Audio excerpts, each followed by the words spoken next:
here we go. Now, do you have Twitch up right now? Are you seeing the stream? No, but you know what? You can do that. You can do that. Maybe I'll block it with a window. I was like, I wish there was an option to see, because watching myself is a little distracting, but I wish there was a way to see the chat. I'll just put a window over it. There. You have to become more like me, where I love to watch myself. No, I know.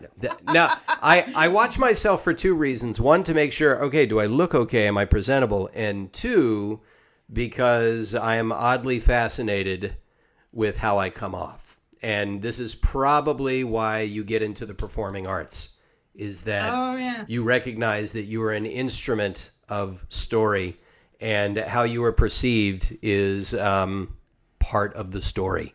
So hey, this is Ashley Reed, by the way, everybody. Is a Respawn writer, Apex writer, Loba, Crypto, a lot of other people. We'll get into a lot of that stuff, but back to me, because that's why we're all here. I was watching Hamilton last night. I've never seen Hamilton.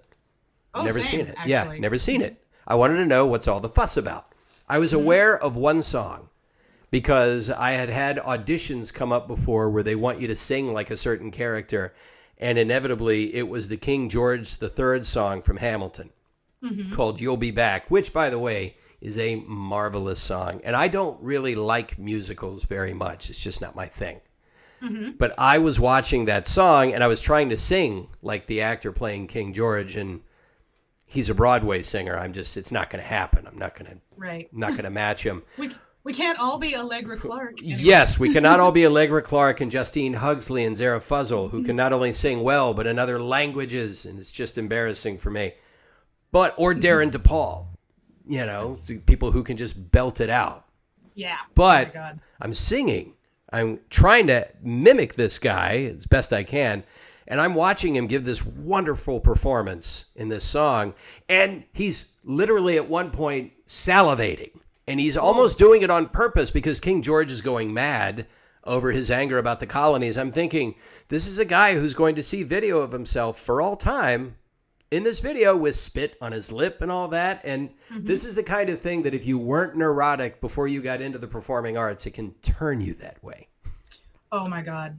I can't even imagine. Because I used to, back in the day, back at the beginning of my career, I used to do a little bit of streaming, like a very small bit of streaming, and I couldn't watch the streams because I was always just like nitpicking everything about what I was doing and the way I looked and the way I dressed, and I'm just like, nope, I'll be behind the scenes, like doing the writing, doing the tech stuff, and just like peering out at the performers, and it'll all be good. Right. Now, for those of you that don't know, but it is there in the title, Ashley Reed, the, let's see, what did we actually say? Apex writer, Ashley Reed. Now, of course, it is accurate, but I'll be the first to admit calling you Apex writer, as I also did on the Twitter announcement I made, is also a little reductive, because you don't just write Apex stuff in your career. You've done other things. But currently, you are bringing us the characters of Loba and Crypto, and what else is on your plate right now? What are you in charge of? What are you working on over at the Respawn there? Right now, one of my big things is map updates. Like when you see a town takeover, I usually help on those. Like I worked on the Bloodhound town takeover. That's when I started doing it. The buildings, what buildings are coming and going, and not so much that. Because I would have had a bone to pick with you, lady. All right. Oh, really? No. Well, I work with the design team on that. Like the design team will come to us with an idea, or we'll let them. It's kind of like this ongoing exchange. Like we'll tell them, hey, we're doing this big lore thing for so and so at this point, and they're like, oh, cool. And they'll work on something and come back, and they'll be like, what do you think of this? And we're like, oh, cool. And then we'll write the lore associated with that thing. Okay. Like the Bloodhound Town takeover was designed by a designer named Mike Anderson, and he came to us with the town takeovers, like, here's what it's going to be. Here's an idea for how we can add lore. And we're like, cool. And I wrote the lore for that. And in the case of the Crypto Town takeover, that was David Stanley coming to us with that and being like, okay, what kind of lore can we get in here? So it's this ongoing exchange as it's being worked on. And usually those come to me, recently in particular. Well, that's interesting because it becomes the chicken or the egg, which came first. I wonder, do the writers create a story, a broad overview? Because I'm sure you must have written a screenplay or two in your day just to try out the form. Yeah, I've got lots of unread ones myself. You start with the story and you start hopefully knowing where you're going to end. As Billy Wilder said, if you have a problem in Act 3, the real problem is in Act 1. You've got to figure out where you're going to end before you know where to start. But once you've gotten there, you have to fix your problems. So I usually think that you've got this broad overview of the story you're going to tell, and then you start filling in the gaps and filling in the blanks. And in this case, who has the broad overview? Is it the devs, the designers, or is it the writers? Or is it a touch? Is it a back and forth, as you said? Does anyone know where the story is ending? And then they start marching back from there. It really depends. I will start with it really depends on the studio. Okay. And it depends on their goal and perspective. Okay. Like Uncharted is definitely going to be structured differently internally than Roblox. And that is because... I will let you answer that as the expert. That is because Roblox is this kind of game versus the kind of game that Uncharted is. Linear versus open-ended. Exactly. And it's also about like how much the story is going to direct the game versus the other way around. Like Uncharted, it's a story-focused game.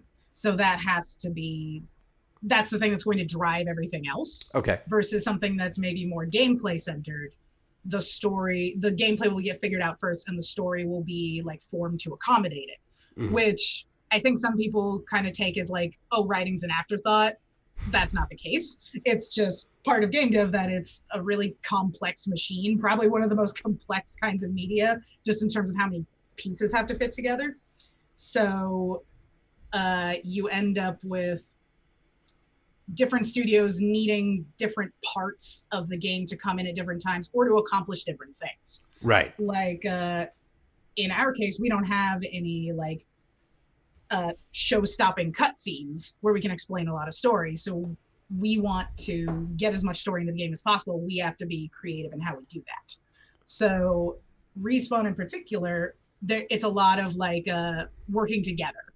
And it is kind of a chicken and egg situation because sometimes writing comes to design and says, we want to do a thing. Sometimes design comes to writing and says, we want to do a thing. And we just keep working together through the whole process and refining with every change. Right. So that's our style. Gotcha. And I feel like it works really well. I really enjoy it. Yeah, I love working with our design team. Really, we are the design team because we're the narrative designers, so we fall within that same purview. They just get to build the nice things, and I'm jealous because they're like, oh, here's a prototype of what I want to do, and I'm like, I wish I could do that. Well, yeah, that was to my original point of when I was micro-aggressively shaking my finger at you. Is my new word that I have a thing with. Anyway. When I'm in the which map is it? It is World's. No, it's not World's Edge. It is World's Edge. It's the World's Edge map. Yeah, there's two. Pick one, Chris. Pick one.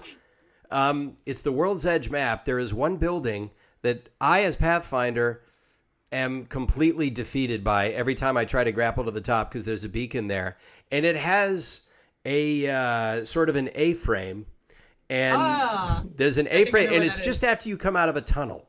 And it's so built so that if you don't really nail your grapple, you can't get up there. And it used to be, it was me failing to get up there, and 15 seconds later, I failed again, and then I failed again. And now it's every 35 seconds, I keep failing to get up there. And it becomes a running joke, and I just keep saying, why am I so bad at Pathfinder? I can't get up to the top of a building. And I have a thing that is specifically designed to get me to the top of a building, and it's the design of this one building, and I just want to find out who designed that building so I could just let a little bit of air out of their tires one day, just just a little bit.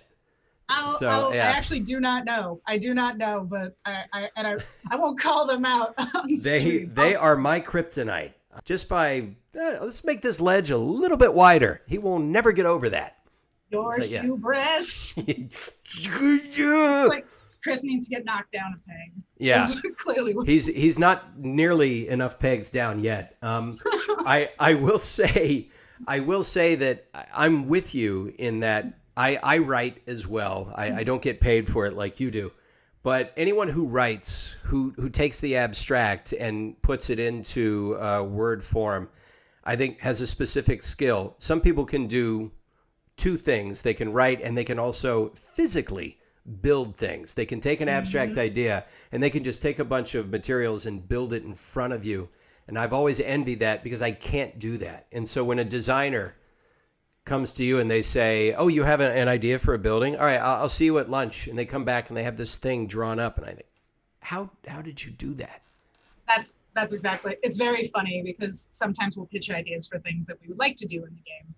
And as a writer, I can do Photoshop and stuff. So I can, if there is something existing that kind of looks like what I want to do, I can take that and tweak it to look how I want it to look. I can do that. And then I'll like send something like a pitch like that out. But a designer will be like, here's a quick thing of what I think it should look like. It's this beautifully rendered, like full scale, creation. And it shows exactly what they want to do. Yeah. Where nothing like that exists. And I'm just like, yeah, like I can't compete with that. It's astonishing. Yeah, it is. Well, I also want to play the Zoom game that everyone plays now of what's that behind you, Ashley? What's your background there? I immediately thought, wow. See, here's an example of somebody taking an idea and saying, oh, you want to know what that actually looks like? Here. Oh yeah. How did you do that? For those who don't know, this is one of the prowlers from Bloodhoundstown Takeover. They're also in Titanfall 2, so that was a nice thing to bring back. It was very funny because I remember, what is it I said? I very specifically dropped into the Bloodhoundstown Takeover with some friends, and I'm like, oh, don't worry, it's not too hard. And these things ripped us apart. And I'm just like, oh, wow, okay.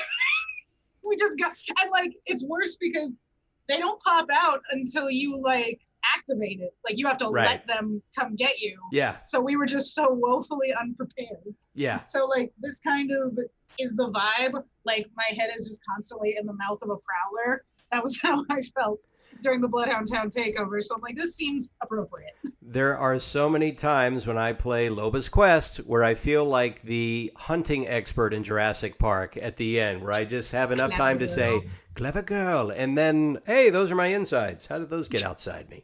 Well, Pathfinder is equipped for that if he holds onto his ult until like the last part. It was actually super funny. I remember playing through the quests when we were testing them because we test all our features extensively as a team. And I was playing with one of the designers, and I can't remember what character he was playing, but he was so excited. We're playing through this quest, and he's like, oh my God, this is so intense. Like the last run to the ship, it's, oh my God, it's like the end of a movie. It's so crazy. And he gets to the ship, and I'm there as Loba. Like 5 minutes ago, I threw my teleporter over to the ship, and I just lean out. I'm like, wow, you finally made it, huh? Yep. It just like took the wind right out of him. I was like, sorry, bro. I just planned better. Yes. And so much of, I talked to Tom Cassiello about this. I talked to Manny about this, and we can get into it here. It's not just the character's abilities that mark how you regard them. It's their personality that comes on the heels of those abilities. So with Loba, I was playing yesterday, and Loba left something for Pathfinder to pick up, and I pushed the old, thank you, and I just hear this, whatever. I thought, that's a Loba thing to say. And my question, becomes, does Loba's personality come from her abilities? Do her abilities sort of grow out of her personality as the person who is helping create this character? What is that process? It's very similar to what we were talking about with the designing zones. In our case, the abilities do come first. Yeah. But the abilities help us establish a fantasy for that character. So what about this character makes you want to play them, essentially? And that works from a gameplay perspective and from a personality perspective. Like, what draws you to this character? similar to how you would do it in other forms of media, like what makes this character appealing and what makes you want to follow their journey. So that fantasy guides both the development and the personality development so that they're in sync, essentially. Right. So in our case, like the abilities do come first, but design comes to us very early. It's like, here's what I have in mind, and then we work together, just constantly iterating on the personality and the abilities, because the abilities will change. But after you've established a personality, you want to make sure those abilities still kind of stay in line with the plan for that character. Mm-hmm. So it becomes a constant like working together. It does feel like a chicken and egg sort of thing, but after that initial like here's the ability set, then it's just like a mesh. Yeah, and SH. Whether the chicken or the egg comes first isn't as important in this case as the end result, which is whatever your process might be, the end result is you have these characters that are remarkable characters to play, to experience the world through their eyes, to learn more about them as you play them, and the designs of them as well. I know that has been a hot topic, is the sexuality of Loba, and that Frida Wolf, who was on a couple of weeks ago, talked about this, and to use the parlance of our times, totally leaned into it. Said yes. What's wrong with it? That was kind of my thought too, because so Loba had been conceptualized before I joined the team. Mm-hmm. I knew about her even before. I was actually working kind of adjacent to the Apex dev team in a previous role. So I was aware of Loba like way back in the day when she was just like a sheet of paper with a description and a drawing on it. I'm like, I love her so much. And because of that, when I joined the team, they're like, we're going to give you Loba because we feel like you have a strong connection to this character already. Mm-hmm. So we'd like you to work on her, which was awesome. I was really excited about it. And one of the things they asked, because it was a sensitive topic, is this okay that we lean into her sexuality?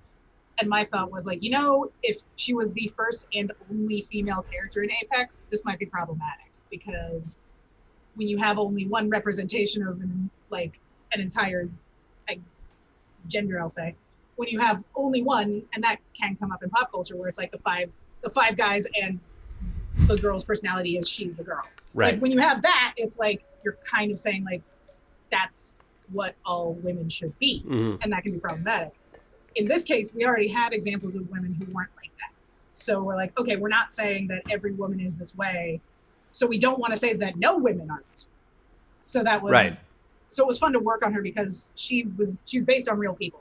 She's based on one of our producers, Tina Sanchez, who was very fashionable. Like as soon as somebody was like, oh, we need, this character needs to be fashionable. Like every head in the room turns toward Tina.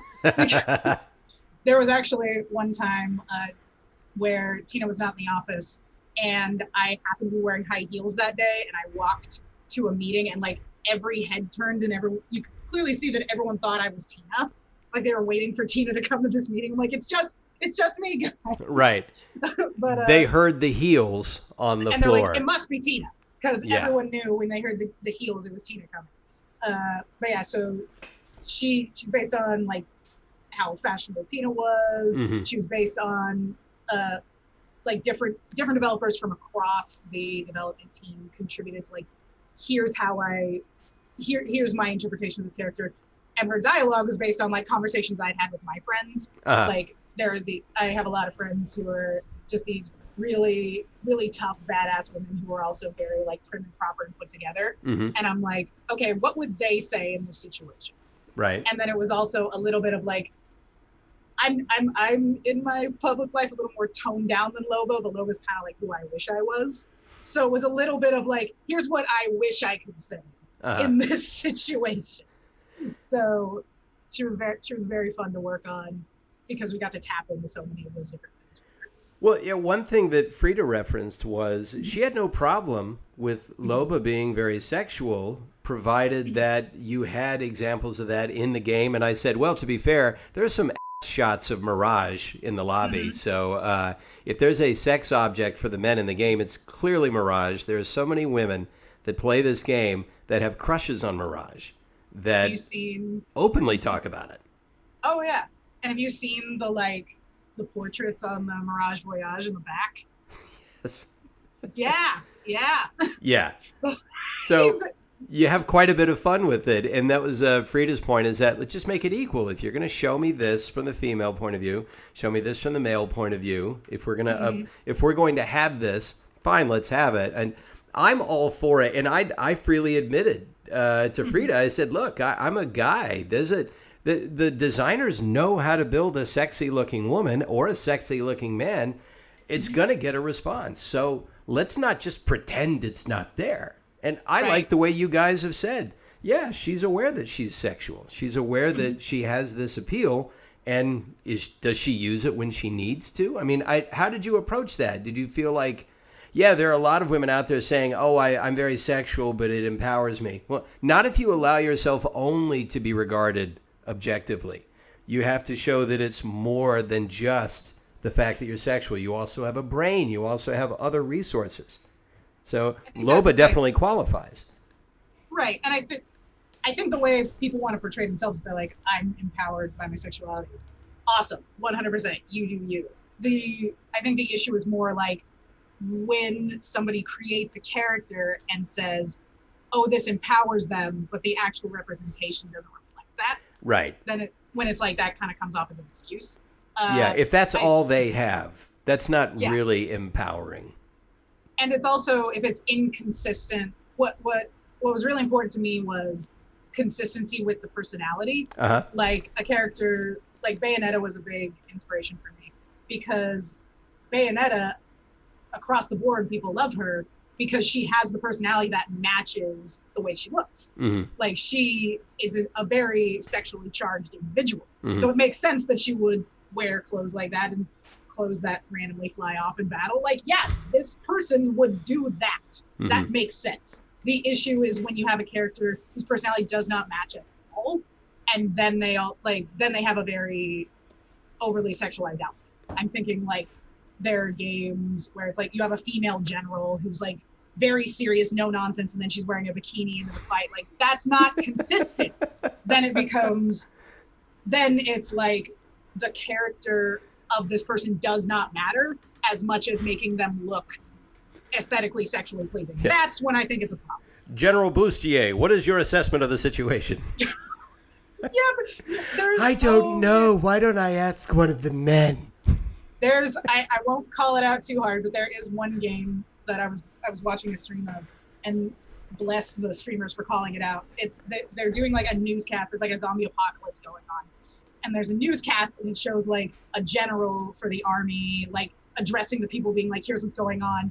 And he's like, and I'm working with my lieutenant, and like the camera pans, and it's this military woman who looks totally professional, except she has like a low cut top, like all the way down to her belly button, and like a cute little, like basically Vegas stripper necktie on. And everyone's like, what?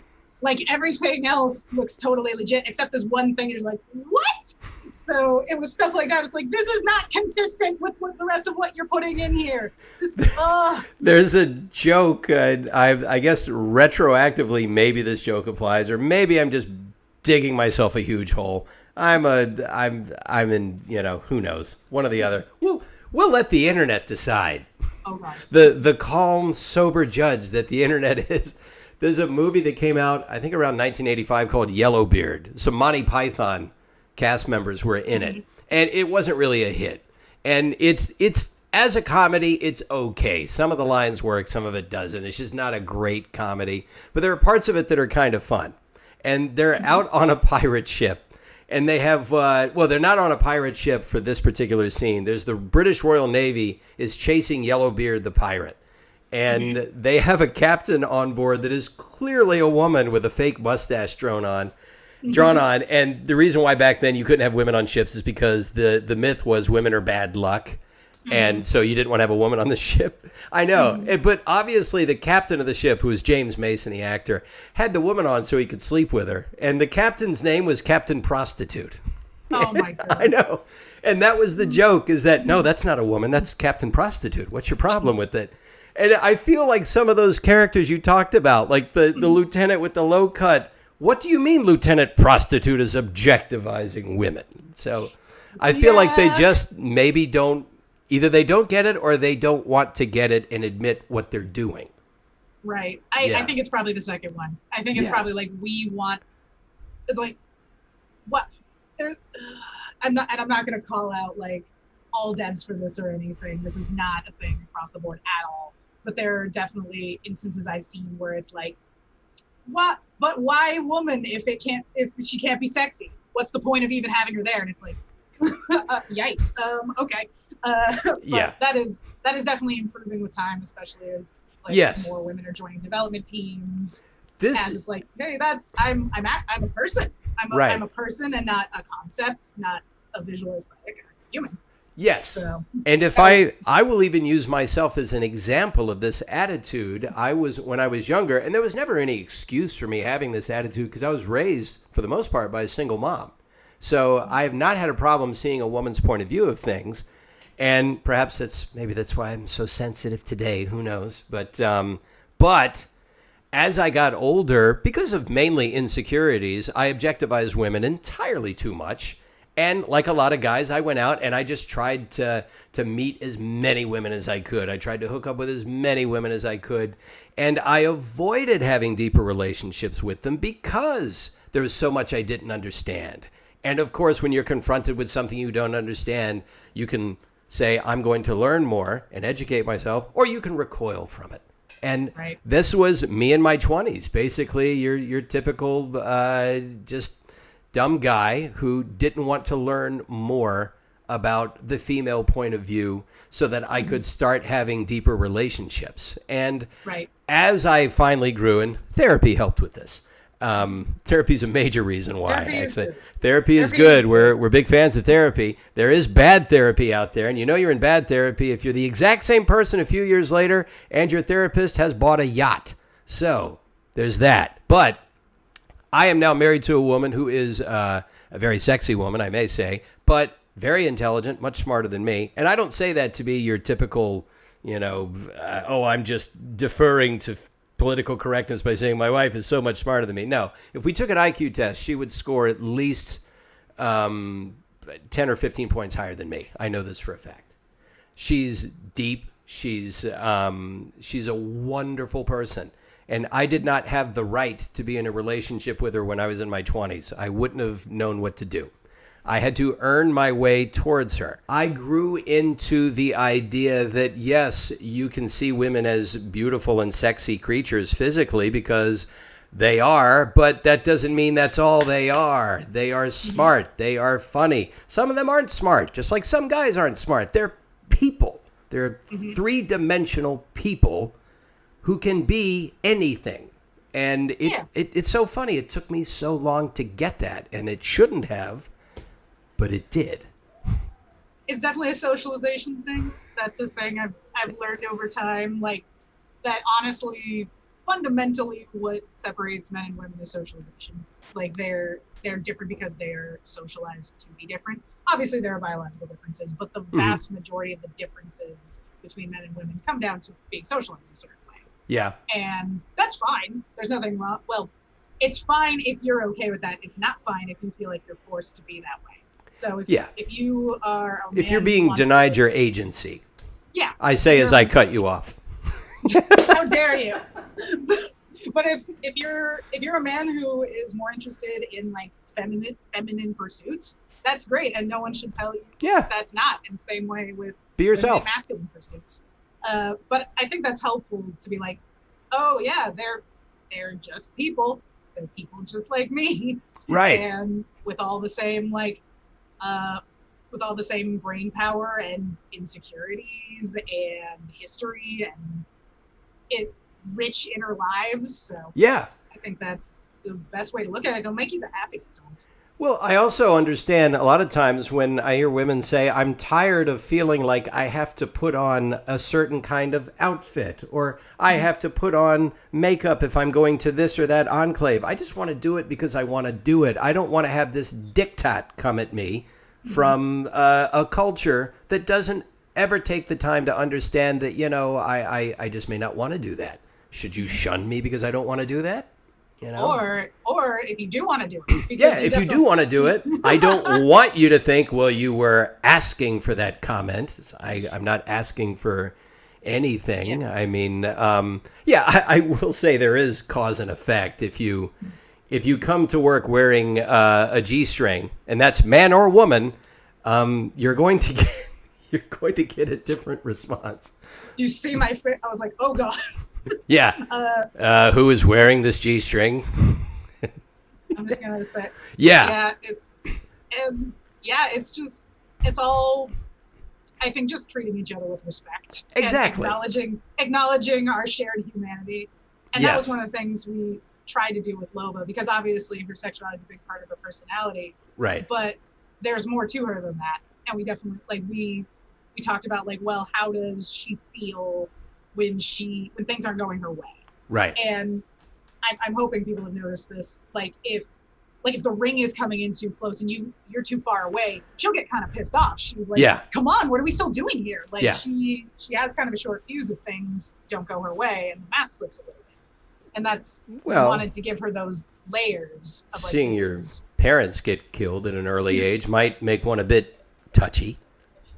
It's partially why she doesn't like Pathfinder. She's like, I don't trust robots. Oh, but Pathfinder's the trustable kind. I know, but... I constantly get asked this. Why is Loba so mean to Pathfinder? Hey, I got news for you. Pretty much everyone but Gibraltar and Watson are mean to Pathfinder. They just usually have no patience for him because he's that dad joke walking through the room. Hi, everybody! We love him, but he is like the guy who's constantly optimistic to the point that you get annoyed with him. So we've definitely hey Manny, Pathfinder is 100% based on Manny Hagopian, our principal writer, and he's definitely done that a couple times where Tom and I will be like, oh God, we're worried about something, and Manny's like, it's not a big deal, guys, everything's fine, and we're like, will you let me have my normal human range of emotions? Yeah, and so we definitely leaned into that with Pathfinder. We're just we love him, but also he can be infuriatingly optimistic and cheery. I have described him to people as a walking dad joke. Just meant to amuse and to entertain and to lighten the mood a bit, but sometimes woefully inadequate at doing that and missing the point entirely. And then not even seeing that. And people ask, what's your favorite Pathfinder line? Oh, it's easy. Who's ready to fly on a zip line? Who's ready to fly on a zip line? I am. First of all, I don't care about your zip line. Second of all, you answered your own question. So why'd you bother asking it? He just misses it. You just made me think of somebody down and they're like, help, I'm dying. Hi, dying. I'm Pathfinder. Oh, how come that's not in there yet? Are you? Well, now. Yeah. Write that down, somebody. I'll just, at the next session, I'll just throw that one in. I can't believe that's not in. Uh-oh. Did you freeze? Oh, no. Let's see if her screen froze. Are you there? Am I back? Well, your screen froze. Yes, it did. Let me stop my video and restart. And there she is. Sweet. Yeah, all of my headphones, my keyboard, my mouse, and my camera are all connected to a USB splitter. Uh-huh. And so if the splitter loses its connection to the computer, it all crashes simultaneously. Believe me, I got so many things. I got so many wires here. It's like when you go into somebody's house and you see one outlet and they've got one of those multi-outlets and 30 things are jammed into it. And you think, oh, well, there's no chance of a fire happening now. Absolutely not. How many? I've got two power strips here, both right around my computer. And I'm just like, this is fine. This is gonna be okay. Yeah. So we've established the sexual facet, the sexuality of Loba and how she well, again, just that represents only one facet of her. But obviously, you can't ignore the fact that her beginning as a child, what had, I mean, it's Batman-esque. Surely, that had to have played a small part in it. That's how we described her, actually. Catwoman with Batman's backstory, and people latched onto that very quickly. Mm-hmm. That absolutely plays a part in her her her personality now, and honestly her ongoing story, like dealing with that. And obviously the way she's dealing with that right now is trying to get revenge on the guy who did it. And that's one of the things we kind of want to look into is like how does that change you? What decisions do you make because of that? I don't expect us to go The Last of Us 2 route with that, but it is a thing where like, yeah, how does something like that affect you? Right. And I know when we had the initial trailer, the season 4 trailer, and it actually like showed her parents dying, some people were like, that's a lot. Like that's a lot to put on screen. Like, agreed, but we did want to set the tone for like, this isn't just like a thing we did for like shock value. Like, right. It's not just because some things it's like, you killed my father, prepare to die. It's just to push the plot. And we're like, that's not what we want to do. We wanted to show like how this is a serious thing that affected this character profoundly. So that's something we've definitely been thinking about, and like what, and like she's as a result of that kind of a closed off person. Like she puts on a face and she's very polite, she's very flirty, she's very fun, but if you actually start to like kind of try to have a real relationship with her, a relationship with depth, then she's kind of like, no, no, like I'm not doing that. And right. Part of that is it's doing it again. I think this time we might have lost the actual signal. It is. There it is. Okay, wait, you're coming in and out. Oh no. Okay. It's okay. I treated my stream to a good hour or so of them yesterday, and then of course the infamous Johnny Young, Roger Craig Smith, Chris Edgerly squad up, part one of which was... Which we absolutely need to talk about. I will just finish that thought. Yeah, finish your thought, and then I have to get into that because it was too much fun. So yeah, just we definitely want to show how that impacted her in the long term, and we're excited to continue to. We're excited for her story to continue and to show like who she's going to become and how she's going to deal with this situation. Well, so I'm very excited about that. Yes, as am I, and I also like the fact that you didn't just make her this John Rambo type, I never feel fear, I'm just a badass, because she has a very healthy fear of Revenant, because she knows that however skillful she may be, she has to respect the fact that she is going up against something that is basically created to do one thing. Yeah. And I like seeing that in Loba's quest, that I didn't think I was going to see that, but she's afraid of him. If you asked her, she would say she isn't. But right. Yeah, she understands what she's up against because she's seen what he can do. Yeah, and the fact that she now knows that he cannot die by traditional means. Right. So this is a Herculean task she has before her. Yeah, not that she's going to shirk her task, but it's that she's just accepting the fact that she's terrified, as would anyone be, which makes her braver. Oh, look, Ashley disappeared again. Like I may be being punished for laughing at Johnny so hard. Okay. Yeah, to that end, like yesterday, I had a problem with my OBS because I'm running it through a Mac, and Mac has an operating software that OBS just at turns decides not to work with. And this is why I'm going to slowly migrate everything to a PC and stream from that, so I don't have this problem anymore. But Poor Johnny, who came from a PC, borrowed a friend's Xbox, wanted to squad up with us because I wanted to squad up with him. We recruited Roger, who joyfully did it. And yes, irony of ironies, Crypto had tech issues for a good hour and a half, and Roger and I relentlessly teased him about it. So, and Ashley, you were at home laughing your ass off at the whole thing. Yeah, I was. Because, I messaged him later and sent him a clip from the stream of him. Like, it was the moment when he got it to work, and... I can't even, I'm laughing to it. There's a moment where he got it to work and he's like, Chris, can you hear me? Chris, can you hear me? And you're like, yes, I can hear you. And he just like shrieked. Like I'm like, I sent him the clip and I'm like, I don't think I've ever seen anyone that excited about anything ever in life. Yeah. But I was there, like, because I think I came like 15 minutes into the stream or something, and you guys are still working on technical stuff. Oh, yeah. And I felt so bad because Johnny was clearly like genuinely stressed out about the situation, but I'm over here just like crying. It's so funny because like I mean, obviously we're all, a lot of us are working from home right now. We understand technical difficulties, so there's like an element of just like misery loves company to it, but like, yeah, the irony of it being crypto, and just he was trying so hard. It was so funny. It felt so bad. Oh, June McGee reminded me. This was the line you reacted to. Something I said, where I said, it's time for me to go Netflix and chill with the beacon. And you disappeared again.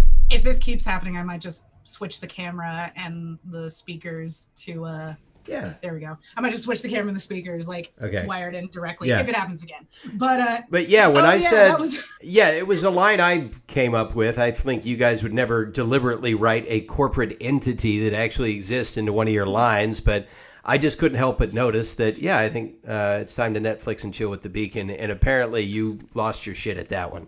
Yeah, I was like, Chris, no! That was actually, like, back...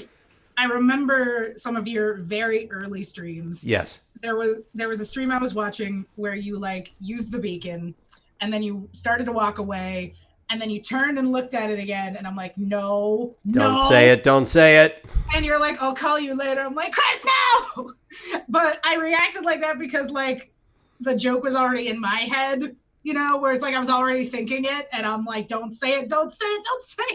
Well, it's also kind of a boomer joke because nobody calls anybody anymore anyway. I should have said I'll text you or we'll hang or something. I don't even know. I'm too old to know what the hell the kids do now. Well, they don't do anything now because it's a pandemic. Yeah, so exactly. We talked about this. Anything. Yeah, I'm a generation before you. I'm Generation X actually. Baby boomers are my parents. So you are, I guess, a millennial, correct? Yeah. Okay. But I find a lot of value in keeping contact with as many generations as possible, including the ones that came before me. I want to know how they're reacting to what I do. And I would hope, I know up to a certain age, you don't care about the people before or after you. You care about you. That's what being young is all about. But you start to come online a bit with the rest of society as you hit a certain age. And you start to notice that there are generational differences, and some actually are very educational to like learn something from the people who came before you and to learn something from the people who are coming up. And in this case, I love talking to people who are either 12 or 22 or 32 or what have you, because I want to know what's in your head, what's going on. And they can come up with hilarious memes. I often don't understand them, but when I do, they're very funny. Like, what was it I was saying? In college, I briefly studied Dadaism. You know that? I know it's a philosophy. Well, it's actually it's more of an art movement, isn't it? Yeah, for anyone in the chat that doesn't know as well. Basically, it was an art movement of post-World War II Germany. I'm probably going to get this wrong because I'm not a full expert on this, but it was an art movement of basically absurdism. Yes. Because the structures of society that they understood had failed and crumbled. Right. So they were trying to like make something out of that, and their reaction to that was absurdism, because that was how they felt like the old art media, the art mediums of the past could not communicate what they were feeling. They were too neat and clean. So Dadaism was about being absurd and communicating the chaos of your world in that way. And when I studied it in college, I was like, I don't get it. This doesn't make sense. And now I see like deep fried memes and I'm like, oh shit. Yeah. Like it makes perfect freaking sense. So in a way, I appreciate memes as an art movement and a means of expression. So keep doing your memes. I will say every generation uses what they have. And in this case, like in my case, we had cable TV. That was our thing. What do you mean? There are more than 3 channels plus PBS? Yeah, because it used to be, here's how old I am, kids. I grew up with a TV with a dial that you had to turn. And for those of you that don't know what a dial is, go into your kitchen and look at the oven. It has these knobs that you turn, okay? Some of them Some have, of them, like, yeah, just have buttons you push. A dial that you turn from one number to the next, and it was a click, click, click. It was not digital. It was this handcrafted, engineered thing, and you had 13 channels, and everything above that was white noise. It was literally, that's all.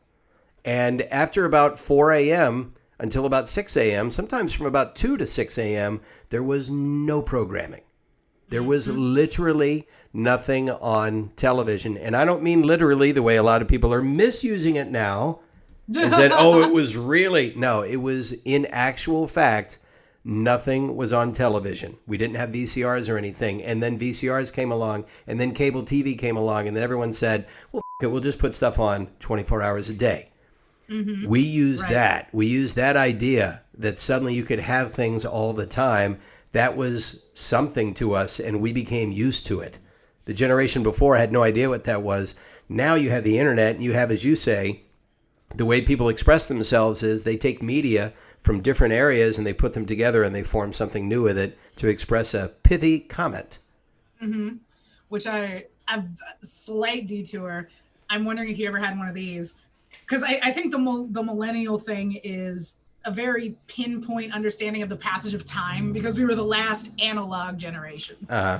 So, like, there's a picture I love where it's like, you're old if you know how these are related, and it's a pencil and a cassette tape. Yes. And I'm like, ouch, ow. Because, and like, we had those when I was a kid. We had cassettes, we had VHS players, where we were fancy. We had a VHS rewinder that we would put the VHS in, and its entire job was to rewind, so you wouldn't break your VHS player. Yes. And I loved it. That was always so fun because it had like a nice little click. We remember stuff like that, and then everything transitioned to digital. So to us, everything's moving so fast that, like, in our late 20s, we're like, oh God, we've got one foot in the grave. Everything's so different. So that's kind of like, so that's why I think a lot of millennial memes are of the brand of like, if you understand this, you're old. Like that's the millennial brand of humor. Well, our fear of our own mortality. Yes. I also think it's valuable to know what's come before you, because you get context for everything. You get perspective and you understand it better. And when you talked about the rewinder, I had not thought of one of those in decades. I forgot they even existed. But when you said it had a satisfied click, and that's an engineering function. That's a facet of engineering, because when you feel a click, you know, okay, process is finished. This tells me that I am done and the thing is where it needs to be. And this has been integrated into current technology. I can do things with my iPhone. Like I can use the Thumb ID, and I can pay for something with my iPhone.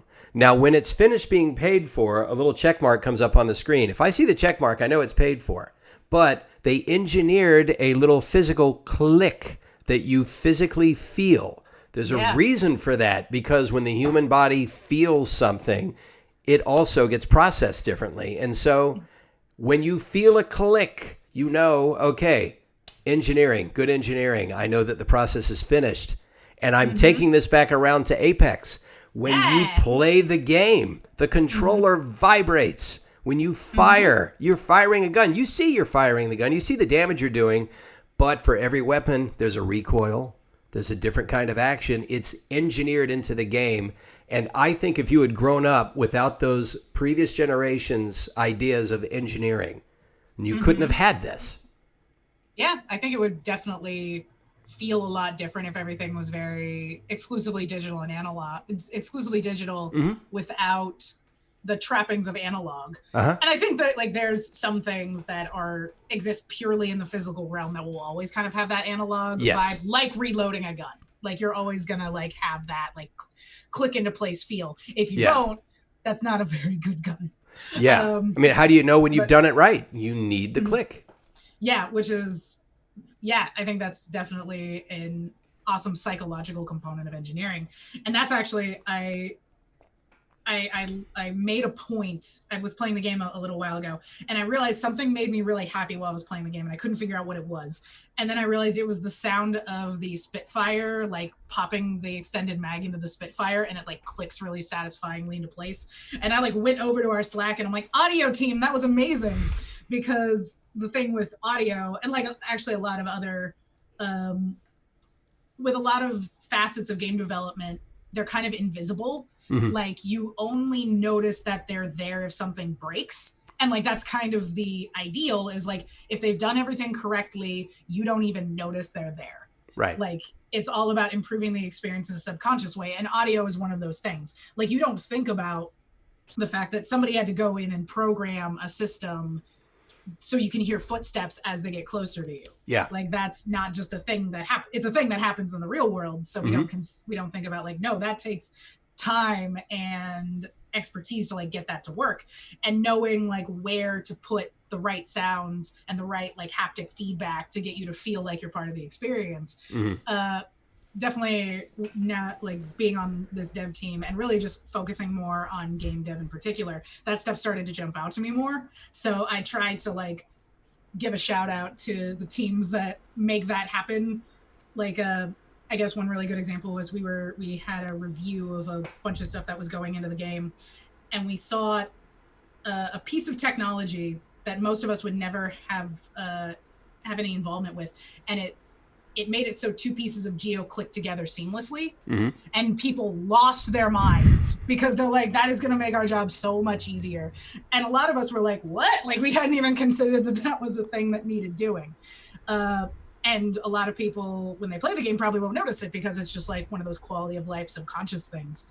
So it's very cool to see that happen. And I really love calling out our audio team, our coders, our dev team, when they pull off that kind of really cool stuff, because sometimes they'll do something amazing that'll go unnoticed, and then something breaks and they'll get a lot of crap for it. So it's nice to call out when like, this is awesome.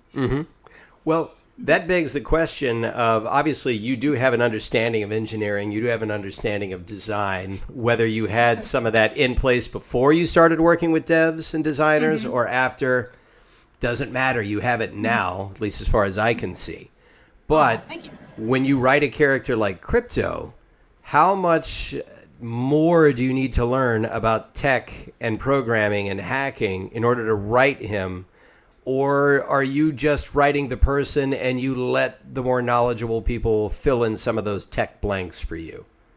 It's a little bit of both. Like you definitely want to do your research to make sure you're representing the character effectively. Because if you say a character is a hacker and you do not understand hacking at all, it's going to be very obvious. So you do your best to do your research, but then it's also good to have people there who are experts in that kind of thing, who can kind of check your work. So the same way, like you would have, you have experts in that craft talk to you about it. Like, actually, interestingly, when I was working on some dialogue for Crypto's Town Takeover, is this a spoiler? I don't think so. So if you look at the map, the bunkers on the map each have a Korean name. And together, they string together to make a Korean proverb.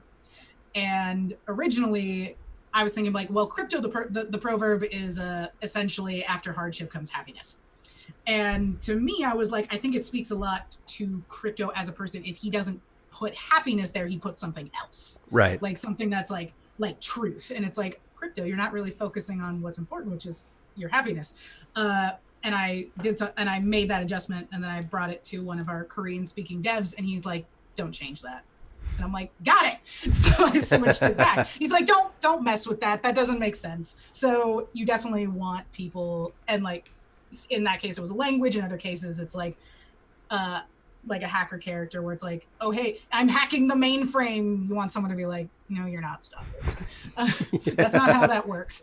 So it's always good to like check with do your research so you become as close to an expert as you can. Right. But then ask people who have been in it for years, because they'll always know better. Right. Is that like with the inherent challenges of writing for Loba? Are there inherent challenges that come with writing for Crypto? Are they mainly those technical aspects, or are they parts of a character that you just want to make sure you understand as far as their backstory, their origin? He was interesting to start working on because he's so private. Right. So it's and he's very stoic. So it's like, but you have to know when you're writing him, like, what is he really feeling? So you know how, like, and maybe you don't necessarily present that because he's like covering it up, but you need to know how is he feeling to either accurately represent that or accurately not represent that, like cover it up. So that was where my head was a lot. Like I would just pace around my apartment being like, what does he think about this? What's really going on in his head that he's not telling everyone else? And that's actually fun. Like I love that stuff. That's one of the reasons I became a writer, was for exactly those kind of things. It's also interesting. You're writing two intensely private characters. Yeah. And how did that end up in your lap? I mean, one of them you definitely wanted to write for. The other, so did you get assigned Crypto, or did you sort of gravitate towards him and let people know, I'd like to be able to write for him? So we actually... One moment, please. Oh. Yes, I'm sorry. We're that couple. When anyone comes or goes, it's always a kiss, hello, or goodbye. Oh, very important. No, that's very sweet. That's like you're like Mr. Rogers, man. Yes. Like, didn't Mr. Rogers have a thing where it's like, no matter how angry you are, always say I love you? That and look for the helpers. And this is the one. You know what? One of my many failures as a parent is I have unsuccessfully tried to get my kids interested in Mr. Rogers. We have let them watch too many cartoons. I wish, and I think they may almost be too old now to get that they may have passed their window of becoming interested in Mr. Rogers. And I think that if you were going to sit your kid in front of a TV or a screen and walk away, as many of us have, it should be on Mr. Rogers. That's the only person I'm comfortable leaving my kids with. And I've failed. So I try to act like Mr. Rogers as much as I can. There you go. I mean, I feel like there's a window of there's, when you're younger, you can appreciate him. And then when you're a little bit older, you're like, this is lame. This is for babies. And then when you're much older, then you appreciate it. That man is a saint, or was a saint. Yeah, I know. Yeah. But yes, I was allowing you to explain how you came across Crypto. Yeah. So really all of us, like all the writers, can write all the characters. Like we make a point of that, of being able to get into each character's head and explain how they feel. And some of us are kind of, we get attached to certain characters. We can write certain characters particularly well. Pathfinder is absolutely Manny's character, 100%. Like we'll write him if we are required to, but we'll be like, Manny, how does this look? And then Tom, bless his soul, is 100% Revenant. Like Revenant is all really? his. Yeah, Caustic is very much his character as well, and as is Watson, which is very funny. So he has Revenant and Watson constantly living in his head for balance, I guess. There's an odd couple for you. Oh yes, and so there are ones we'll gravitate toward, like when assignments go out for different seasons, we'll be like, well, I would be interested in working on this character. Is everyone okay? Yes. The characters I usually work on, I've consistently worked on, are Loba, Lifeline, and Octane. Okay. And then other characters are added as needs be.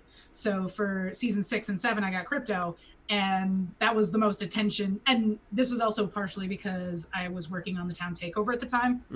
So it was like, hey, you're already working on Crypto. You're already in that mindset. Let's have you work on him for the different seasons. And now I love him. It's now that meme of like, I haven't had Crypto for very long, but if anything were to happen to him, I would kill myself and everyone in this room, or like something like that. And I'm just like, that's like, whoever is the new one, essentially. It was the same with Bloodhound when I got Bloodhound. Like, because I'm like, this is a new character who I haven't really dealt with before. Now I have to get in their head, and in the process, I'm like, I love them. Yeah. They are my child now. So that's how I ended up with Crypto, and it's been a lot of fun working on him, just kind of getting in his head. It's very funny because people are like, oh, he's so cool, he's so stoic, he's very serious and awesome and cool, and I'm like, that guy's a dork. Like, like he has the benefit of having a very James Dean aesthetic. Yeah. Like, he seems like he's very cool because he looks very cool, but in his head, he's absolutely a nerd. And I think it's very fun. Like, he's the guy, he looks cool. He's got his hands in his pockets, but then he's running with his hands in his pockets. And I'm like, oh, okay, there's a different layer to this guy that I want to explore. Well, I also find it interesting that when I was a teenager, being a nerd was a pejorative. You didn't want to be a nerd. You didn't want to be seen as brainy. You were the one who got beat up, and you were the one who got shoved into lockers and picked on. And if you were into geek things, it was because you were an outlier. The people who played Dungeons and Dragons when I was a kid were more outliers, culturally speaking. Now, and Patton Oswalt wrote an essay on this, I think 10 years ago. This has been the new normal for years now. Nerds are mainstream. Geek culture is mainstream culture. And when inevitably you see someone who's very cool, the first thing they are desperate to tell you is how nerdy they are. Which is, right. If you were to meet a nerd, usually they were desperate to tell you that they were not nerdy, they were normal, they were cool. And when you describe Crypto as being a nerd, yeah, I wonder, I wonder if he sees himself as that way, if he's treated that way by his society, or is this the nerd that is now the mainstream cool person? You know, it's a different universe we're dealing with Apex to begin with. So It's whatever you guys want it to be. I think maybe I don't want to be. I think dork might be kind of a better. Dork is universal. Dork is never going to be cool. I mean, well, okay, because he's very introverted. He's very private. He's very like in his own world. Like I love like the joke that his sister makes is like you're when he's like working on something and she's like, wow, you're not even paying attention to this conversation, and this is why you're single, bro. Like, he's like that kind of like keeps to himself kind of introverted nerd, but he definitely projects because of that, because he's so like private, he projects this very like cool stoic face. And I'm actually not sure if that's intentional or not. It might be. He's a very smart guy, so he could be doing that. He's like, this is my disguise. But part of me also wonders if a person was like, wow, you're so cool, he'd be like, huh? Yeah. What? Well, by his nature, he's a hacker. He has to be private. He deals with privacy. He deals with invading privacy. He deals with protecting privacy. I don't know if there is such a character that could exist as a gregarious hacker. I guess outwardly maybe you could be, but this would not be a person who would want to ever be an open book to begin with, just by their very nature. Absolutely, and it's be extremely detrimental to him to ever be an open book with anyone. So he would need a very good reason to have to trust, to like really give anyone any real information on him. Right. So that's why he's also kind of fun, is like he's dealing with because he's got a lot of crap going on in his life, and he's dealing with it all almost entirely by himself. He's got his mom, but he has to kind of minimize contact even with her because it would put her at risk, being like knowing that she was in contact with him. So it's like it's sad. It's like he doesn't really have people to talk to, and it's like how does a character like that deal with such extreme problems? So he's got his drone. He can talk to Hack. Though unless someone hacked Hack and is spying on him. Now it's like he can't even trust his little drone boy.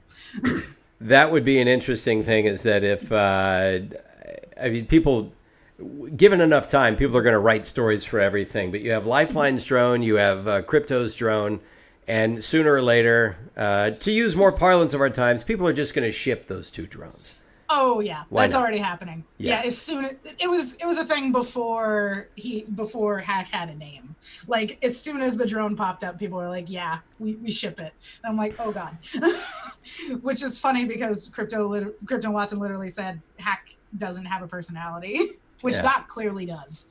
So but that'll be interesting. Maybe he'll program Doc with a personality now that Watson said, hey, you should do that. Right. And he clearly likes Watson's company. So though I won't say anything in case people haven't played the most recent chapters, unless that's fine. I guess this is kind of like abandon all spoiler fears, all ye who enter here kind I guess of thing. we could say, like, if you watched my stream yesterday, I played the quest twice, once to get through it with a partner, once to do it on my own. So if you watched my stream yesterday and saw the quest, then you know the spoilers.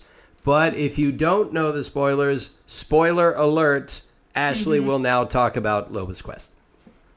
There you go. Have at it. So the last couple chapters, Crypto and Watson and Caustic had sort of a thing going on where Crypto was finding kind of a friend in Watson, and Caustic had a problem with that.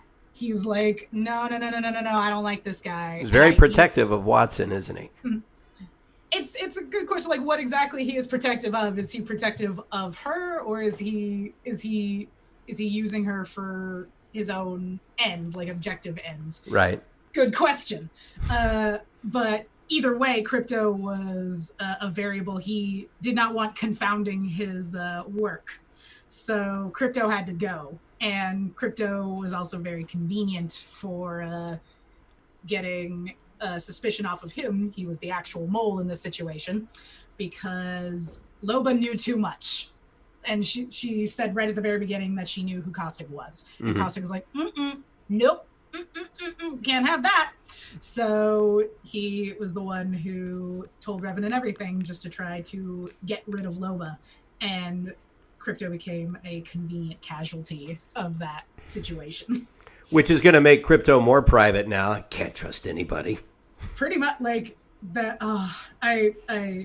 Tom wrote the quest, and we the rest of us kind of helped and poked and prodded and made suggestions. One of my favorite scenes in the quest is Crypto, he goes to comfort Watson and she recoils from him, and he looks up and he looks at everyone looking at him, and he's like, oh, not this shit again.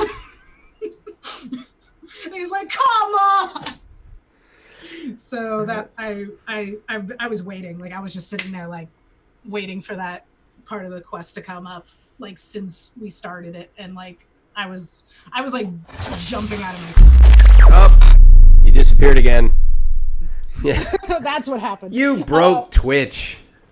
But that's what, and it has been awesome to see the reaction, because there's always that worry that you're going to put something out and people are just going to be like, meh, something you're really excited about. And that hasn't been the case at all. People really embraced it. So it's very exciting to see how many people care about these characters, especially in a game mode like this one, where telling story effectively in a way that doesn't distract people from the gameplay and actually trying to win, getting that into the story in a way that's a little subconscious, like they do with audio and code, was very tricky. And we're super excited to get to do it, and we're really excited that it works and people embrace it.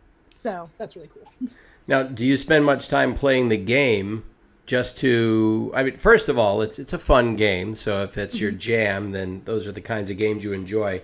But also, from the point of view of continuing to keep yourself in touch with how these characters interact with each other, with the world, how the community is responding. Are you somebody who gets in and makes it known that you're in the game, or do you just like to anonymously play and get your information that way, get your feedback? I definitely am one of the anonymous players, only because I'm a solid gold, a solid gold player. And I guess there's this perception that if you are not a predator, then what are you even doing? Clearly you don't understand the game well enough to develop for it. And it's no, I just don't have time to get that good. Trust me, I get plenty of hell for sucking at the game. You do a voice. So yes, I do. Doesn't mean I'm any good at it, at the game.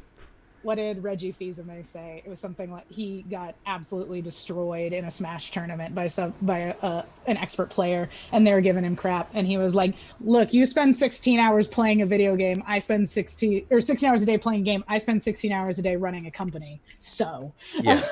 and that's not to shit on pro players. That's just more. They're just better because they spend more time on that thing. They Right. got good, and I can appreciate that. Mm-hmm. But for that reason, I'm kind of like, I don't want someone to see me be first blood with 0 kills and the 0 damage. That's not a good look for me. So I just try, though I will go on mic and talk to people. I just never say like, "Oh, I'm one of the devs." Right.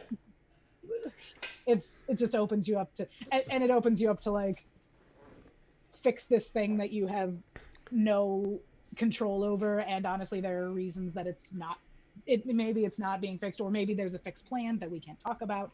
Just like there's so many things. It's like this just. I actually had one time I took an Uber to work, and this was back when I was working at a different studio, and they had a sign out front that said what the studio was. And as the guy was pulling up, he's like, "Oh, you work for this company?" And I'm like, "Yeah." And he started in on me on like the DLC plans, and I'm like, he's like, "Yeah, get this fixed." I'm like, "I'll get right on that." I'll talk to the CEO of the company and let him know. Mainly what I hear is tell him to fix Pathfinder's nerf. Yeah, they listen to me on everything, so I'll make sure to do that.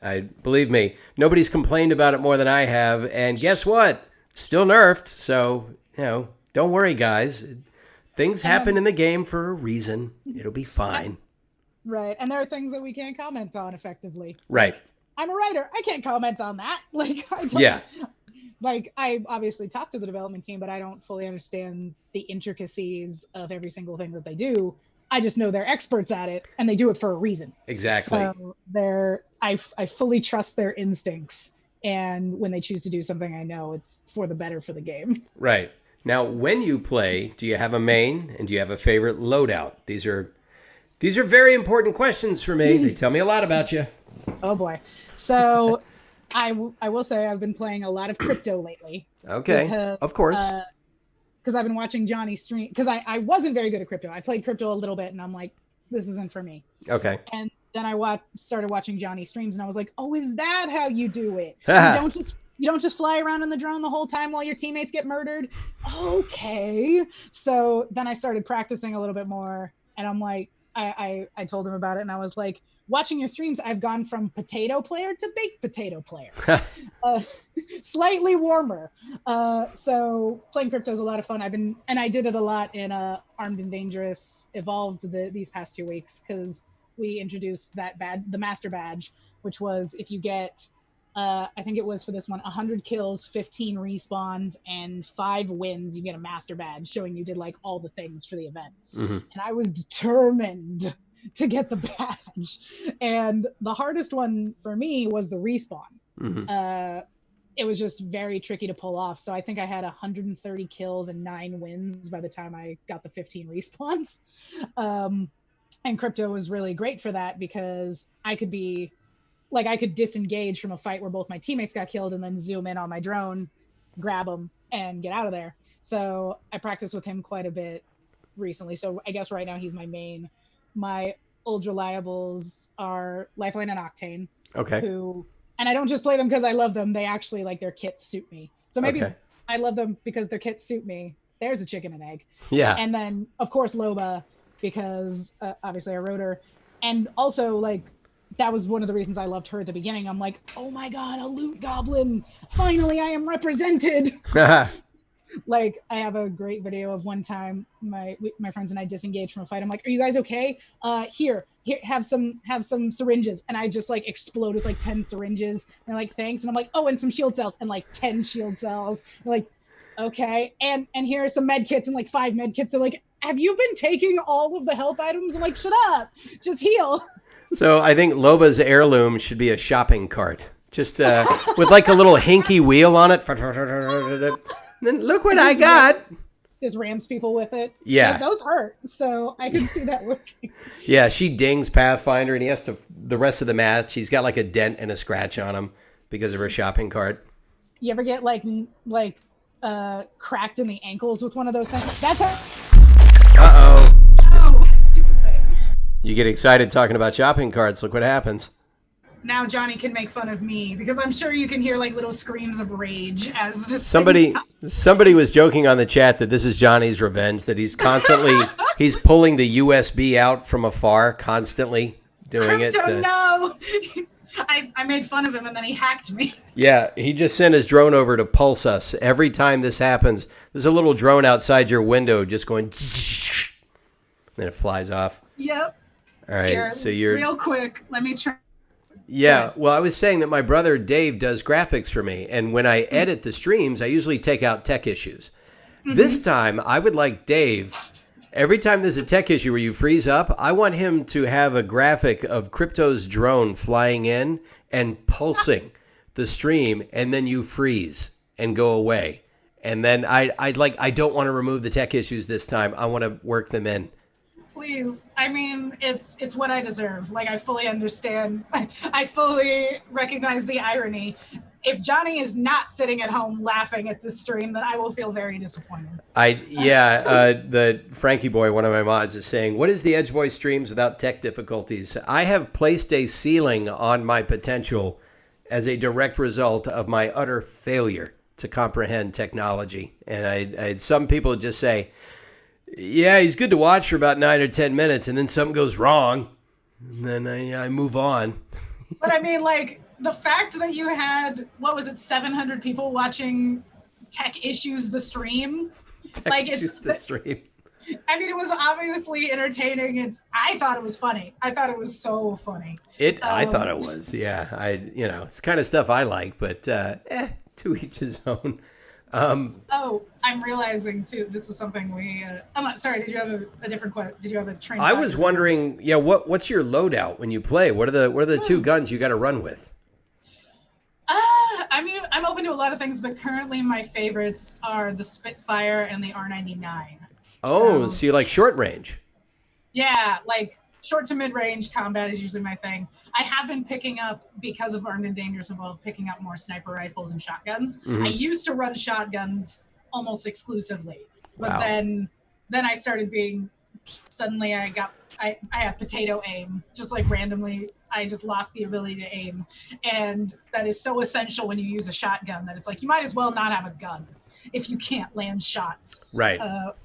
Versus like an R99, which is an R99 and a Spitfire, which are both a little more forgiving in that regard. You can just be like waving wildly in every direction, and you'll still land a few shots. Spray and pray. So fast. Exactly. But you'll still land a few shots because you're firing so fast. So those are nice for that reason. Yeah. I did have some great. Armed and Dangerous Evolved definitely made me better with sniper rifles. Like, I never touched sniper rifles. I'm like, nope, not for me. Mm-hmm. But I got so many good plays out of that. I need to post them somewhere. Like, I have this great one where we're both on the top of a building, and there's two of those kind of like generators on top of the building, and there's me, and I can see a bloodhound behind the generators, and they're shooting through a little tiny gap, so it's hard to hit them. And I'm like, what if I and I shot into the gap and downed them. And I'm like, yes, like this tiny little 1 pixel on the screen. And I managed to down them. And I'm like, that is an amazing feeling. Or like headshotting someone as they're flying away on a zip line. Or I managed to down a squad of 3 as Crypto with a sniper rifle at close range. That felt amazing. I was like, I am a god! And then I was immediately killed by a third party. So, but yeah, I think my average, I would say, what I gravitate back to are the R99 and the Spitfire. Okay, good to know. You like getting close in. So and it's just unloading into somebody. Do you like to push? Do you initiate the combat, or do you like to use strategy and when it comes, it comes? But you like to control more of the conditions of the fight?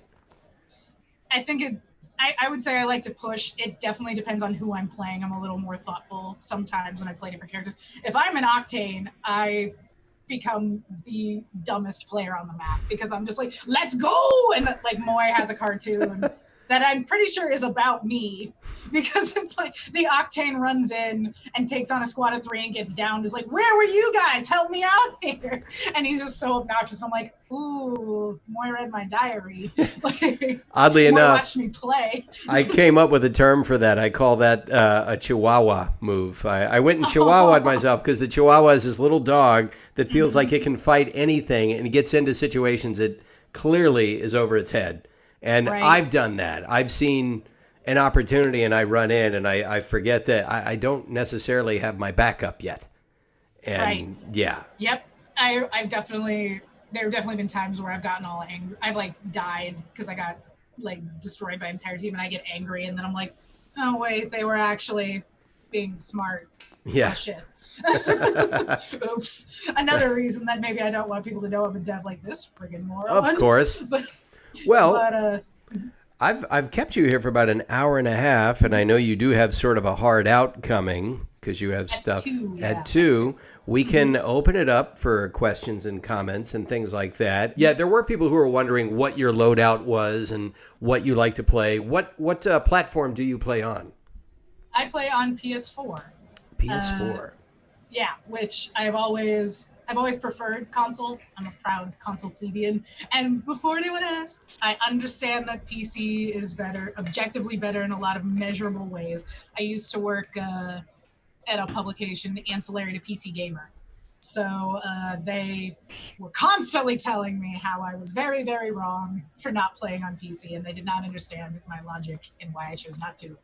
And so I fully understand. It's just a better system in a lot of ways. But as you can see from the tech issues I've been having, it's kind of nice to me to just sit down, plug, and play. And so I have a lot of very positive associations with console gaming. It's when I get to walk away from my work at the, which I love my work, but I get to walk away from my work at the computer, sit down at the console, and play a game. So just like, even just the physical association of like having a controller in my hand, sitting on my couch, and playing a console game, and even just the interface, like I love like the whole Sony PS4 interface I got going on. It's just very pleasant. It's very relaxing, and it's very like it's very centering. So it's, yeah, PS4 all the way. Love it. Yeah, I use Xbox because also I gravitated from PCs to Macs about probably 15 years ago, maybe more. And I just didn't have a PC around and didn't want to deal with them anymore. And when it came time to play a game, Xbox was a natural choice for me.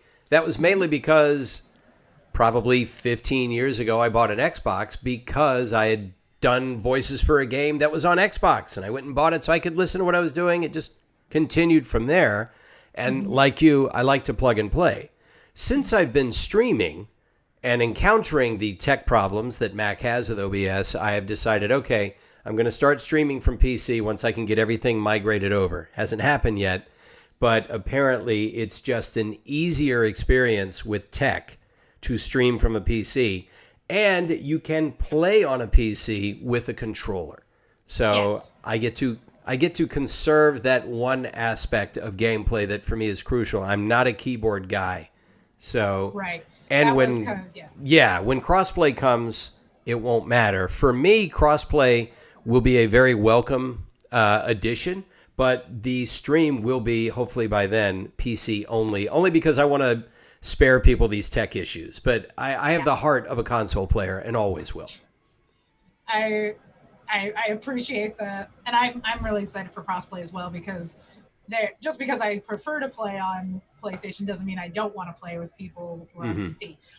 And that was kind of controller being an option for PC was the one kind of checkmate move that kind of worked on me. I'm like, I guess so. So I'm becoming more willing to play on PC, but my counter to that is all of my skins are on PS4. I know. I've had to start over. Good. I have played some on my PC. I just can't stream on it yet, but I've played some on the PC, and I think the sound and video picture are actually better than on. I think it could be a psychological issue. Maybe I just think it's better because I spent all this money on the PC. No, But no, I think that's. it is a I've heard pretty it from smooth ride. everyone. It's a pretty smooth ride, and yet, like you say, I had to start over. I'm like level 10. I'm 287, I think, on Xbox. I'm 10 on. I haven't even unlocked the other characters yet. There are only like 6 characters I get to play. That was the thing that made me so sad when I was streaming with Johnny, because he was nice enough. We played together, and he played on the PS4, and I was like, play crypto, and he's like, can't. I don't have crypto unlocked. I'm like, and I was so sad. I should have played crypto, is what I should have done, but I wasn't. I wasn't. I was still regular potato at that point, so I wasn't good enough to play crypto on a crypto stream. Okay, when we get the crossplay, Yes. we're gonna have to squad up. I want to get more and more of the devs, the writers, all these people in, because I want to jump into matches with the people that are responsible for bringing us this stuff, not just the actors, the people who are into the nuts and bolts of it. And you're nuts and bolts. It's very creative what you do, but I mean, we give a voice to it, but you have to create it. That to me has always been so cool. Thank you. And I mean, that's one of the cool things that, like, it's funny, when Loba came out, it was really awesome because people were pointing to me like, Ashley's the writer. She's the one who made Loba. And I definitely want to take credit for that, because that's something, how do I put this? That's something that a lot of women in professional industries have trouble with. They have trouble with taking credit for things that they do. Right. So it can seem like they don't do as much. So it's an active thing to be like, no, take credit for the work that you do, so people can see what you can do and how good you are at it. So that's something I am trying to do personally. But the other side of that is, like, a character like Loba is the creation of dozens of people.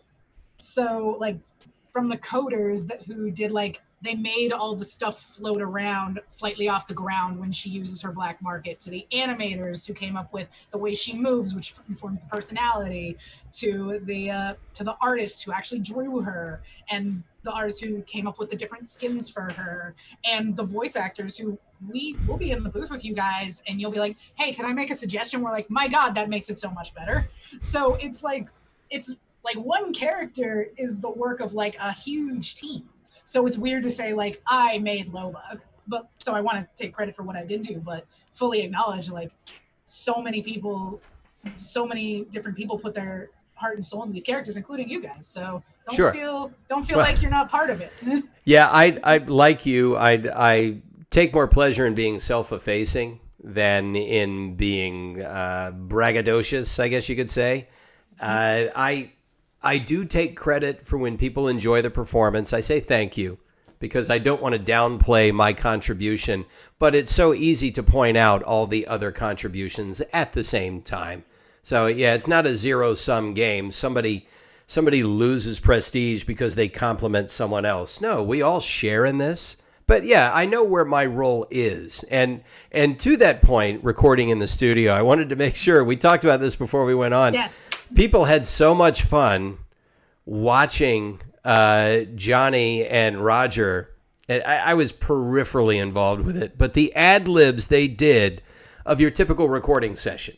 And this really was an improv, because Johnny was just simply doing a voice line for somebody. He and I both have a feature on our streams where if you cheer 500 bits, which is about $5 in currency, American currency, we'll do a voice line of our character from you, or any other character we've ever done in another game. And Johnny was reading one out, and he was taking pregnant pauses to make it dramatic. And Roger, not wanting to let a pregnant pause go by, started becoming the dictatorial director. And I literally, there is a point, and my highlights for the stream will go up on Friday, right there at Chris Edgerly YouTube. And I'll have about 50 minutes of the highlights on my YouTube on Friday. Watch for the moment where I literally wipe away tears, because I was laughing so hard, because I have lived those sessions. But we want to make it clear, those are not Respawn sessions. Those are not Apex recording sessions. Those sessions are butter. They're so fun, and they're so easy, and they're so smooth, and everybody's great. But the character Roger was playing are directors we have recorded for in the past. And that is not a complete fabrication of his imagination. I've had those sessions. I was watching that and I was horrified because you were all laughing so hard. I was like, oh God, they've lived this. And they're all like, you guys know what's up. And I'm like, no, why do you know what's up? That's bad. That's horrible. No, that's so sad. So that's like happened to you. Like that kind of like level of nitpicking and like not acknowledging you as a part of the process, I guess. Like you mouth talk. I had a session, and this is not for a video game. It was for an animated show, and I will not use any proper nouns. I will not use any names, no details, even though the show is long since come and gone. But I was cast as the lead many years ago, and we did the pilot, and then almost a year later, we came in, because it was finally okayed, we came in as a cast to do the first episodes, and they were going to do a lot of episodes. And they said, all right, we're going to play everybody's character back for them because you haven't heard it in about a year. So here's who everybody is, and then we'll go in and do our take. They played my character back. My character was a kid. And I heard that they had pitched my voice up electronically just a little bit. And I said, oh, sounds like you guys pitched them up a bit electronically. And they said, hang on. And I'm sitting here thinking, this is already not good. This is not good. Because there's a group of people in there. They said, no, that's you. That's you. I said, well, yeah, I know it's me, but I think you pitched the voice up some electronically. I can hear it. And he said, hold on. No, we didn't touch it. And I realized, like, you guys are wrong, but I can't tell you that because it's day one. And I'm not a big star who just is going to be able to steamroll you guys into admitting your mistake. And so I start trying to do the voice that I did, and the first take, they'd say, okay, everybody's good. Chris, you're sounding a little old. Can you just come up a bit? Okay. And then I did it again. And 10 minutes later, the same direction. Everybody's great. Chris still kind of sounded a little gritty, a little old. And finally, they said, all right, let's take 5. I came over, and they said, yeah, we just made a call. Yeah, we had pitched it up. And I said, you think? I said, I wanted to tell you.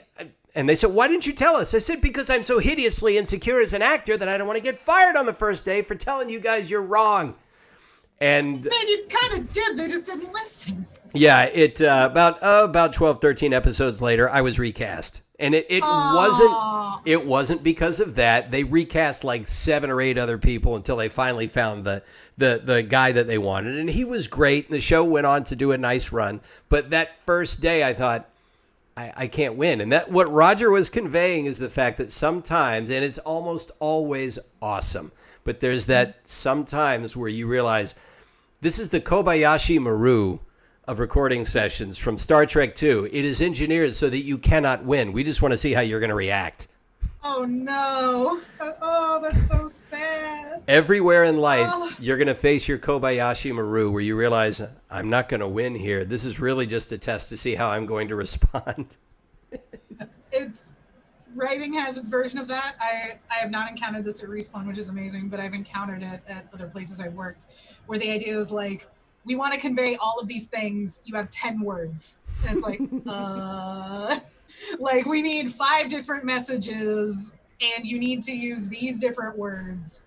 But you have a total of 10 words. It's like, you gave me 12 words to use.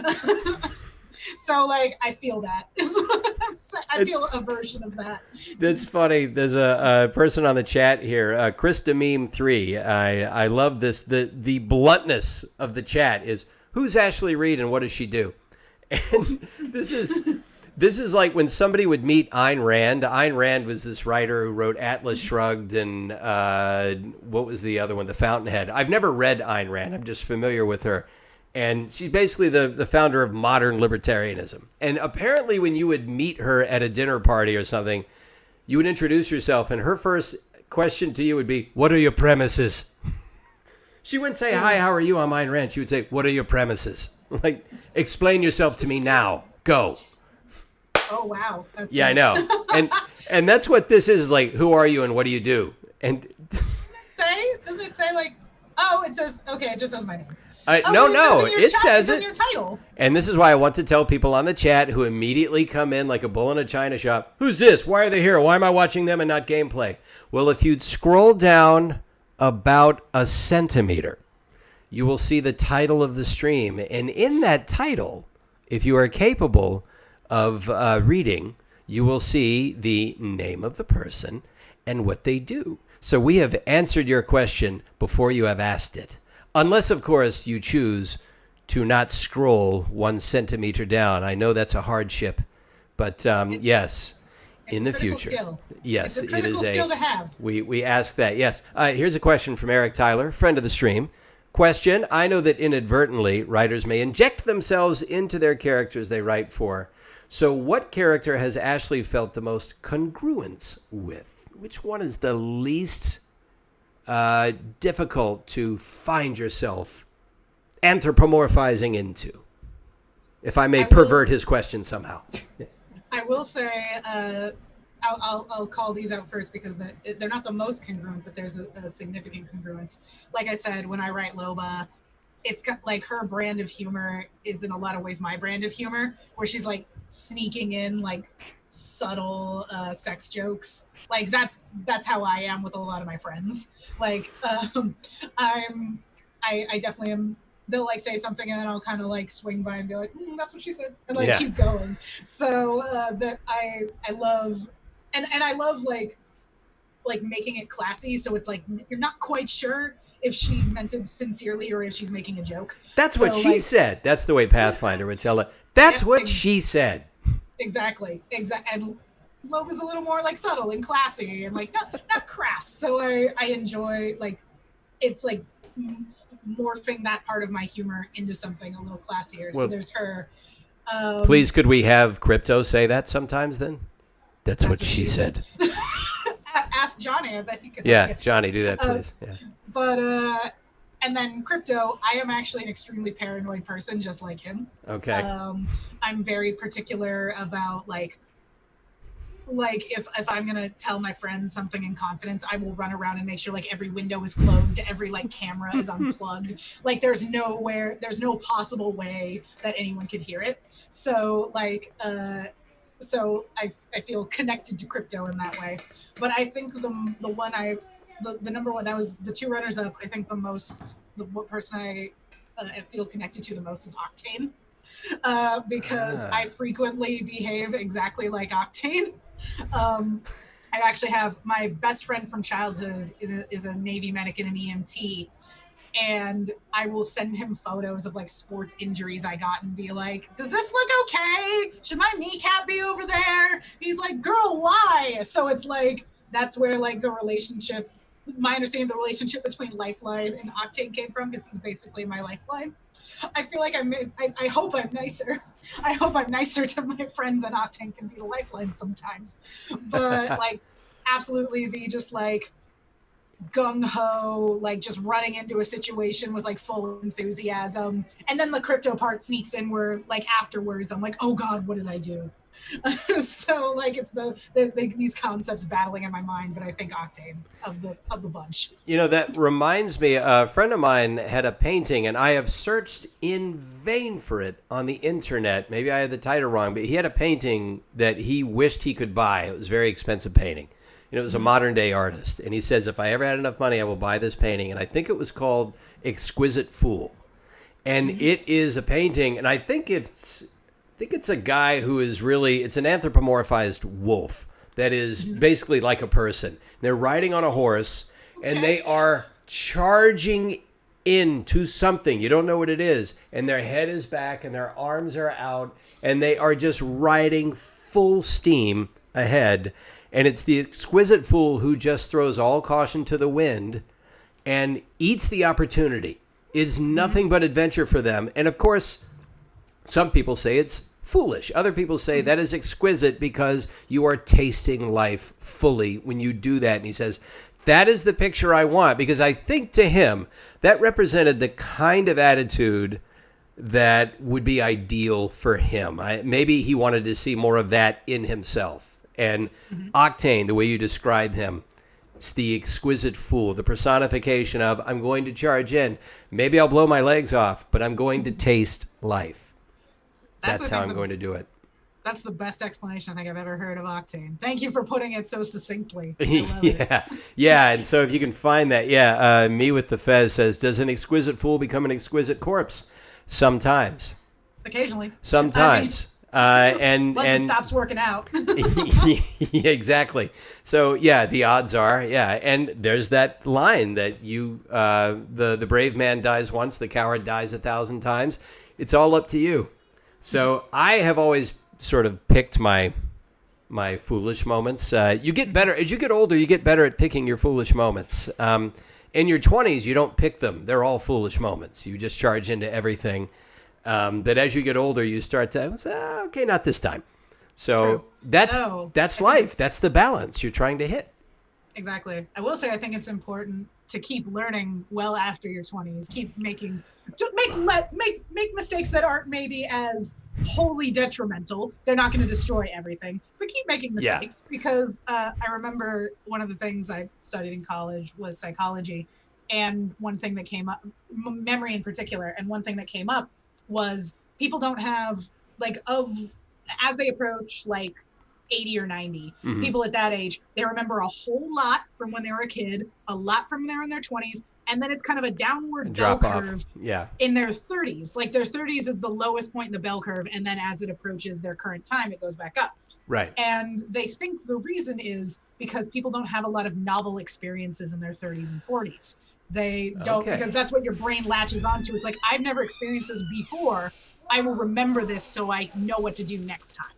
So it's important to keep having novel experiences through your entire life so that you remember your entire life. Well, to wit, my wife has this uncanny ability to walk in exactly when she needs to on the stream to make a point. And that's funny because I used to kid her. Whenever we watch a show or a movie, she always looks away exactly when she shouldn't, because she misses a crucial plot point, and she turns back and goes, so what happened? And I go, how do you manage to always look away at the exact wrong time? She walked in. That's so great. Exactly as you're talking about that. People cease to have novel experiences for that several decade stretch. Typically your peak earning years when you're also having kids and you're taking less risk because you're trying to conserve resources. You're trying to create a pathway for little ones that you were bringing into the world. My wife and I met when I was 38 and she was 39. She just looks 20 years younger than me. She just happens to be 6 months older. But our lives have become vastly more entertaining and interesting with us in each other's lives because we have encouraged each other to take leaps. We've taken leaps together. And I'm hoping, should I see 80 or 90 or beyond, that I will have vivid memories of my late 30s, 40s, and on up because we keep hitting new benchmarks together. I totally agree with what you're saying. You must turn over the soil to create new crops. You cannot just let it sit and dry. Exactly. So embrace your inner exquisite fool a little bit. Yeah, a little bit. Let's see. Here's one from Cryofan.